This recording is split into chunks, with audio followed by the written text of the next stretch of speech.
Hello दोस्तों, Dalip Hindi shorthand classes में आपका हार्दिक स्वागत है। दोस्तों, आज की डिक्टेशन आनंद आशुलिपि मासिक पत्रिका से बोली जाएगी। इस डिक्टेशन की गति 100 शब्द प्रति मिनट होगी। डिक्टेशन स्टार्ट करते हैं 5 सेकंड बाद।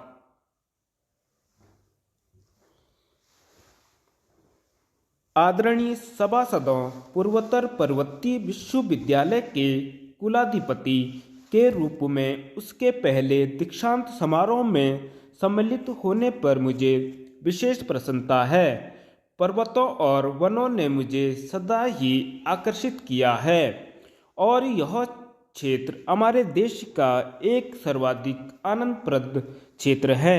यहाँ के मनोरम भूदृश्य के साथ यहाँ के लोगों की अपनी अलग रंग बिरंगी वेशभूषा और मैत्री भाव का सुंदर संयोग हुआ है।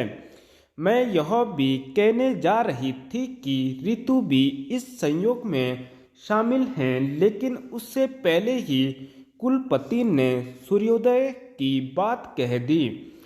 प्राय 10 वर्ष पूर्व शिक्षा आयोग ने विश्वविद्यालय के कार्य के बारे में जो प्रतिवेदन दिया था वह संक्षेप में इस प्रकार है।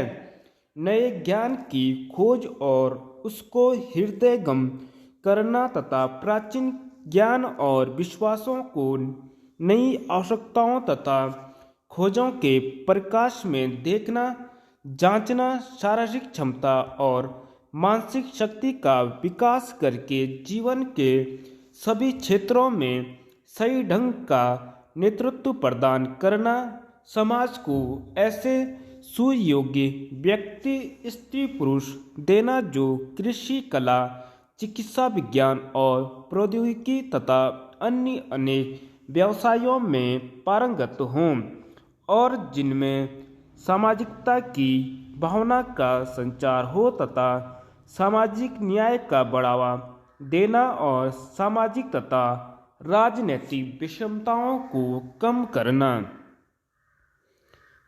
यह उच्चतर शिक्षा के कुछ उद्देश्यों का वस्तुनिष्ठ शब्दों में सार संक्षेप है। इसमें जो बात नहीं कही गई है वह यह है कि शिक्षा का उद्देश्य दायित्व की भावना पैदा करना है। शिक्षा व्यक्ति की विभिन्न क्षमताओं का इस ढंग से विकास करती है जिससे वह समाज में परस्पर सामंजस्य ला सके और अपने देश तथा संपूर्ण मानवता के प्रति अपने दायित्व को अधिक सचेतन भाव से महसूस कर सकें। प्रश्न यह नहीं है कि आप सीखते क्या हैं, बल्कि यह है कि आप अपनी जानकारी का उपयोग कैसे करते हैं तथा आप किस प्रकार के व्यक्तित्व के धनी बनते हैं।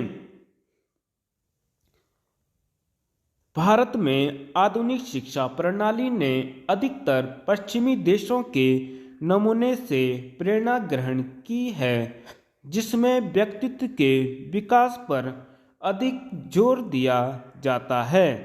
वह रोजगार पाने के लिए डिग्री अथवा अन्य भारी कसौटियों का एक साधन बन गई है।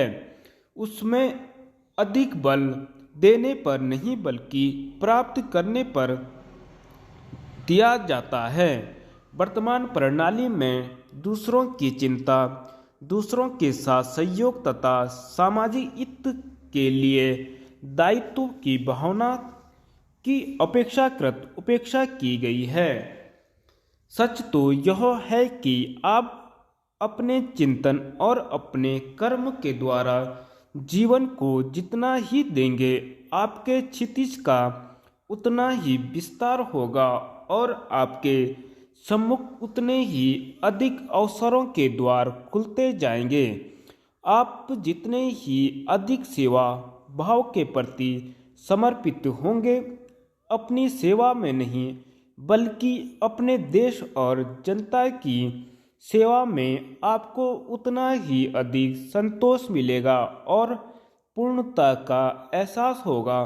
लेकिन अपनी समस्त सीमाओं के बावजूद हमारी शिक्षा प्रणाली ने काफ़ी अधिक संख्या में ऐसे स्त्री पुरुषों का निर्माण किया जो सेवा भावी और प्रतिभा संपन्न थे।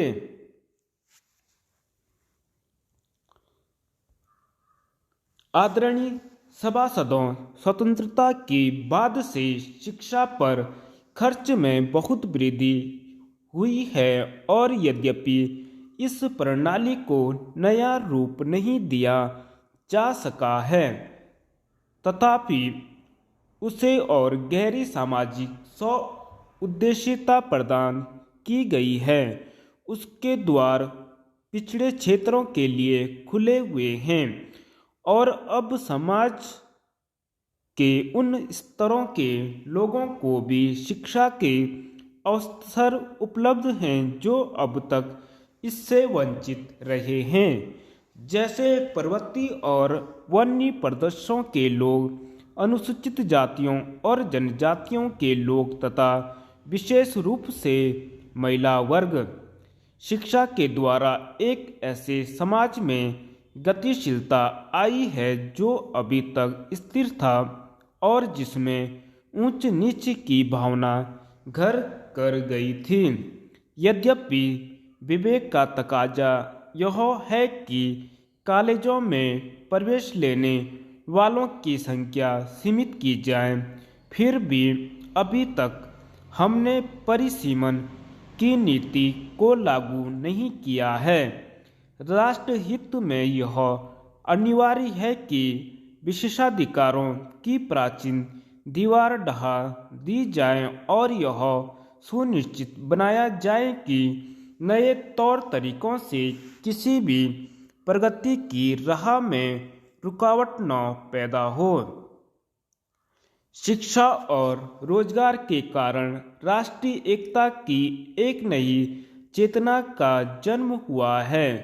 आज कोई युवा देश के किसी भी भाग में क्यों न जन्मा हो और वह भाग महानगरों, उद्योग और व्यापार केंद्रों से कितनी ही दूर क्यों न हो, उसे यह अनुभव कराना चाहिए कि वह पूरे देश का नागरिक है।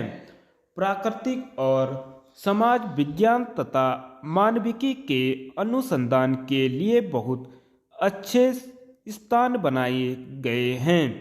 व्यवसाय और प्रौद्योगिकी के प्रशिक्षण की ओर अधिकाधिक ध्यान दिया जा रहा है। वास्तव में प्रौद्योगिकी की कुछ शाखाओं में हम अब प्राय आत्मनिर्भर बन चुके हैं। प्रौद्योगिकी को ग्रामीण तथा पर्वतीय क्षेत्रों के अनुकूल ढालने के लिए नई पहल की जा रही है। मुझे बताया गया है कि कृषि और पशुपालन में स्नातक या स्नातकोत्तर अध्ययन के लिए सुविधाएं यहाँ नहीं हैं, लेकिन ये दोनों ही विषय इस अंचल की प्रगति के लिए महत्वपूर्ण हैं। मैं इस प्रस्ताव का स्वागत करती हूँ कि पूर्वोत्तर पर्वतीय विश्वविद्यालय को नागालैंड में कृषि और पशुपालन का कॉलेज खोलना चाहिए। इसका ब्यौरा करने और ठोस सुझाव देने के लिए शीघ्र विश्वविद्यालय अनुदान आयोग तथा भारतीय कृषि अनुसंधान परिषद का एक संयुक्त दल गठित किया जाएगा। भारतीय शिक्षा की प्राचीन धारणा औपचारिक शिक्षा से कहीं अधिक व्यापक थी, क्योंकि उसका उद्देश्य ऐसे स्त्री पुरुषों का निर्माण करना था जो अपनी क्षमताओं और चेतना का अधिकतम विस्तार कर सकें। आप शिक्षा की उतनी ही परिभाषाएं पाएंगे जितने लोग हैं। मेरी परिभाषा बहुत सीधी सादी है। मेरी समझ से शिक्षा जिज्ञासा की भावना में निहित है। शिक्षित व्यक्ति वह है जो अपने मन और हृदय को सौंदर्य और अच्छाई के प्रति वस्तुतः उस सब के लिए उन्मुक्त रखता है जो उसके चारों ओर है और उसमें अपने लिए सोचने तथा निर्णय लेने की क्षमता होती है। शिक्षा से जीवन प्रयत्न कुछ सीखने की प्रवृत्ति विकसित होनी चाहिए। धन्यवाद।